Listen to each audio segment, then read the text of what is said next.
Je suis devant vous aujourd'hui libre et je parle avec vous libre. Je dois ma reconnaissance au président de la République. Je vous prends à témoin pour lui dire que je mettrai toutes mes forces mentales et physiques, morales, au service de la patrie pour son commandement. Je ne les trahirai jamais. Autant j'étais fidèle à Laurent Désiré Kabila, jamais une seule seconde m'est arrivé à trahir. On vous a menti. Autant, désormais, je ne trahirai jamais Félix Tshisekedi. Je servirai la patrie sous son commandement. Mais Dieu, comme je le disais, a touché le cœur du président Félix Tshisekedi pour me libérer de la prison. Mesdames, Messieurs, je profite de votre caméra, de votre plume, pour dire aujourd'hui à Monsieur le Président de la République, Félix Tshisekedi, que je lui dédie le service, le sacrifice du reste de ma vie par une loyauté indéfectible. S'il n'était pas là, je ne serais pas avec vous. Je voudrais qu'on se mette d'accord, mes chers compatriotes, sur les choses dont nous parlons.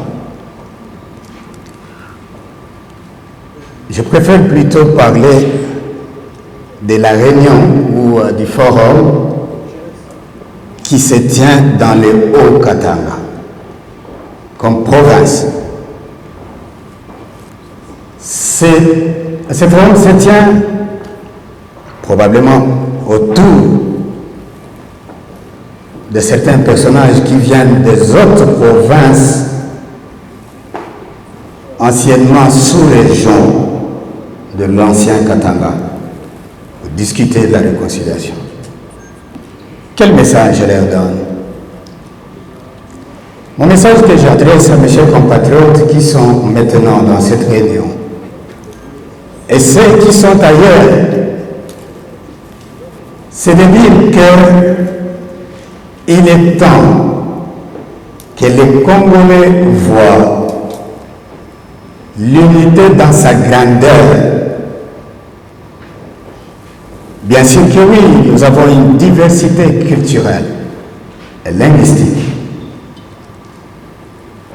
Nous n'avons pas besoin aujourd'hui de nous appesantir sur la collégialité du sentiment sectoriel.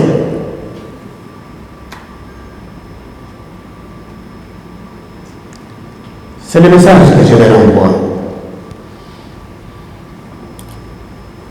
J'aurais souhaité que ce forum qui se tient dans l'ancien Katanga en ce jour dise: nous avons mal fait de diviser notre province. Réfléchissons pour trouver un argument sociologique et juridique que nous portons à l'Assemblée nationale afin d'obtenir le quitus de l'Assemblée nationale pour l'organisation d'un référendum qui permettait à ce que ceux qui se sentaient divisés injustement et qui pensent être réunis pour l'avenir obtiennent le droit de dire: nous ne voulons plus être Lualaba, au Katanga, au Tanganyika et tout ça, nous voulons rentrer dans le Katanga. Ça sera la solution nationale. Ce qui est possible. C'est possible que les gens disent, parce qu'à l'époque, il y avait 6 provinces, puis c'est devenu, c'est pas 27 ou 30, après c'est revenu à 10, puis après 11, aujourd'hui nous sommes à 26, demain ça peut revenir 5. Mais il faut qu'il y ait des réflexions de cadre juridique et référendaire. Mais pour anticiper à la question de Mme Rachel, si son éminence, Monseigneur, dit dans sa phrase magique, malheur à celui qui s'opposerait à cette unité de Katangais. Mais où est-ce qu'il met le bonheur des autres Katangais qui ne sont pas allés là-bas?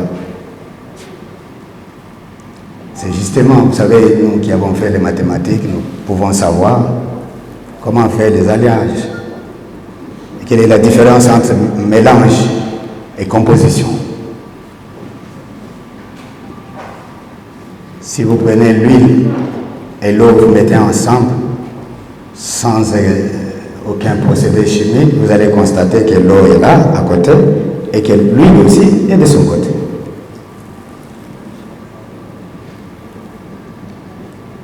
Mais si vous prenez du sucre que vous jetez dans l'eau, vous ne verrez pas l'eau d'un côté et le sucre d'un côté. Vous aurez un troisième produit qui sera eau sucrée. Si vous faites des choses juste pour amuser la galerie ou pour une petite position politique qu'on voudrait lancer, ça n'aura pas d'avenir. Moi, j'imagine si les autres provinces décident de faire ça, la suite, ça sera la confrontation. Si les autres provinces aussi commencent à réfléchir comme ça, mais où est-ce que nous allons nous retrouver ensemble pour l'unité de ce pays et pour notre propre réconciliation? Il y a la maman qui me pose la question de la guerre à l'Est. C'est une occasion pour moi de féliciter tous les hommes en uniforme, l'armée, la police et tous les services de sécurité qui les accompagnent dans cette lutte de sacrifice. C'est malheureux qu'une guerre dure 20 ans, maintenant presque 22 ans, où tous les jours on ne fait que tuer. Nous devons féliciter les militaires qui se battent jour et nuit pour tenter de trouver la solution. Aussi, dois-je vous dire, mes chers compatriotes, que la face B de la guerre, du côté militaire, ne vous est peut-être jamais dite. Nous avons beaucoup de militaires qui meurent dans ces combats-là. Beaucoup. Mais c'est difficile pour la gestion de déontologie et de contenir l'équilibre de la morale des troupes. C'est même malsain de le dire, parce que les mois que ça provoque, ça risque de déborder. Nous perdons beaucoup de soldats. Et ils meurent pour que le pays recouvre la paix et la sécurité pour tous. Nous devons donc les encourager. Et le chef de l'État, quand il a décrété l'état de siège, à mon avis, la population devrait totalement adhérer. C'est lourd quand on dit état de siège. Les gens politisent ça.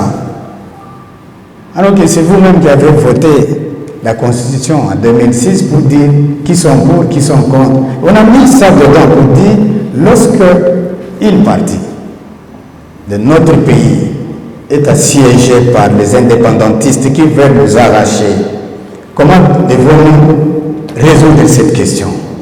Faut-il laisser les partis politiques continuer à chanter, à danser? Faut-il laisser les gens continuer à faire des propagandes? Ou faut-il réduire certaines libertés pour permettre à l'action opérationnelle de faire son travail pour retourner la paix? Mais comme toujours, ce sont des questions d'apprentissage démocratique. Il y a des gens qui estiment politiquement, non, il n'y a pas ceci, oui, il n'y a pas cela. Mais lorsque ça viendra à Kinshasa, si on se réveille un jour, on dit Kimbanse qui est partout là-bas c'est pris, les militaires devront agir de la même manière. On va dire de ce côté-là, par exemple, que de telle heure à telle heure, il n'y a pas de circulation. De telle heure à telle heure, il n'y a pas de taxi. De telle heure à telle heure, il n'y a pas de musique. De telle heure à telle heure, pour permettre aux troupes d'avoir une visibilité qui leur permette de contenir et de détruire la menace. Même les bureaux, comment on les appelle, bureaux des partis politiques, les sièges. Si les rebelles prennent ça, est-ce que les partis politiques vont entrer là-bas pour faire ces réunions? Non. Je suis d'avis que nous devons, nous tous, civils et militaires, parce que à l'époque, j'ai l'impression qu'ici au Congo, nous sommes restés avec la notion de guerre comme étant essentiellement militaire. La question de guerre a cessé d'être essentiellement militaire. Elle est aussi civile, essentiellement civile. Les militaires, aujourd'hui, ne doivent agir qu'à la fin. Lorsqu'il n'y a aucun accord civil qui réussit, alors en ce moment, on se dit qu'il faut la force. Mais pour que ça réussisse, il faut que la corruption cesse. Il faut que la trahison cesse. Il faut que la politisation de la guerre cesse. Il y a des gens qui refusent d'aller se battre tout en étant en uniforme parce qu'il est fils de tel président d'un tel parti politique qui est pour ou contre telle ou telle autre personne. Mais si moi, j'appartiens à X parti politique, mais mon fils qui est militaire dit moi je ne vais pas me battre parce que ce parti politique-là combat ton parti politique. Ça veut dire que la République n'est pas gardée. Pour la unité nationale, na kosenga na bakongole nyonso bazala na esprit ya bomoko ko vivre na kati ya réconciliation nationale ezala bongo réconciliation ya kikabila te ezala réconciliation ya baprovince te ezala réconciliation ya bana ya Congo tout basi libali pour que biso nyonso totala vision moko liboso oyo mboka na biso ekoki kokende